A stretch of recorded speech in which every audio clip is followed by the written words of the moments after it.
phan mom hi mani vek pia ding to ni na to pa tung akiam na khat ve nei nge ni mo tuni ki khomna sunga to pa na khasyang tho tong ton pi nge da a hoi na te tong tuam nge na ding i vek pi na mi mal khat kim jar ke na nei masani oh hallelujah to pa long da mo to pa nang ma tu ni to pa oh jesu nang man tu ni to pa oh hallelujah to pa mi tampi tak te biakin tung zaw lo in to pa na nasa nasina te tuang ma ta sele oh tuni nang ma to pa hizami mal kan kim chen nang ma phathei dinga oh nong kai khop man na tunga lunam chu kong kong masahi to pa nung dam ngai to pa nang man to pa hi biak ki khom na sunga to pa nang man khasyang tho tong ki chwa ping ya tin ta oh hallelujah amen amen tuni nong pa mal khat kim che te zong in to pa oh tuni ma man to pa worship ding te hi zong in to pa musician te zong in to pa nang manongom pi nang ki chwa ping ya ta nang khasyang thon om ping ya ta no jesu lung dam ngai to pa amen hallelujah amen amen amen amen amen to pa lung dam ngai to pa nang ma om pi na ka ki samuhi to pa nang ma kong biawi nang ma kong lian sak pe nu hi tunin to pa oh tunin sanggam te ipum pilung simikha to pa hun pe ding yang tunin amen hallelujah amen amen amen amen hallelujah to pa lung dam ngai to pa tunin to pa nang ma kong biak na te fo nang manong ki chwa ping ya dino amen amen lung dam ngai to pa hallelujah khasyang tho nang kong muang ku hi khasyang tho nang ma monong lang ya din nang ma kong muang ya tu hi amen amen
ni to pa khut be na to pa to na ni jejani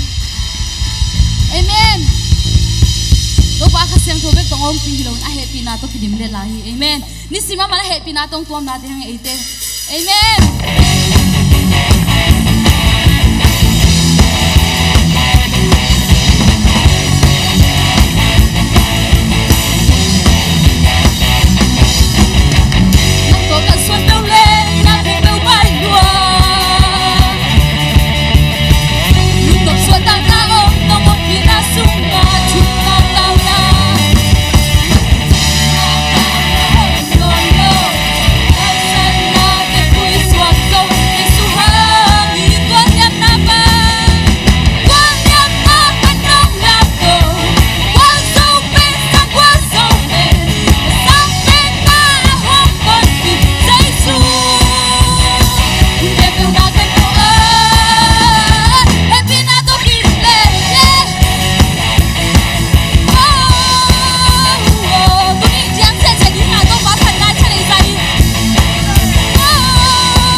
amen cái suốt ta giao in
itop lo tongin nang mana hi Jesu lang na may to patunin.